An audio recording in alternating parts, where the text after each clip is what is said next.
President Joe Biden is facing international backlash following his unscripted comments that Russian President Vladimir Putin should be removed. European leaders fear it threatens direct conflict with Russia. Sky News Washington correspondent Annelise Nielsen joins us live now.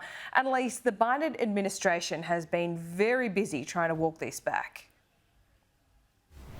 And just to underscore how serious a misstep this is, a lot of the people pushing back against this are US allies and his administration itself. What we've heard is backlash to this comment that Vladimir Putin needs to be removed as the leader of Russia. Now, this is a concern not only in that it's a severe escalation of the rhetoric, but it also gives Russia a lot of impetus now with their own people to say we are under attack and not we're the aggressors invading Ukraine. And so this is why this has been taken so seriously. We've heard Secretary of State Antony Blinken come out and say the same message we've heard from a few other members of the administration in the immediate aftermath of this comment, that there's no push from President Biden and the administration for a regime change. President, the White House made the point last night that, quite simply, President Putin cannot be empowered to wage war or engage in aggression against Ukraine. We do not have a strategy of regime change in Russia or anywhere else for that matter.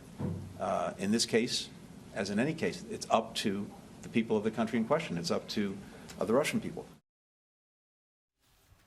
It is clearly counter to what the president said in the off-the-cuff remark at the end of his speech in Poland. We've heard Prime Minister Boris Johnson from the United Kingdom, as well as French President Emmanuel Macron, say that the comments are unhelpful.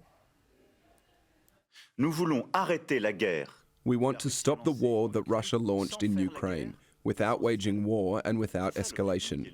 This has been our objective for 1 month, and therefore we have made the choice, first of all, not to intervene with military in this conflict. It's also given an opening for former President Donald Trump to suggest that he's goading Russia into a nuclear conflict.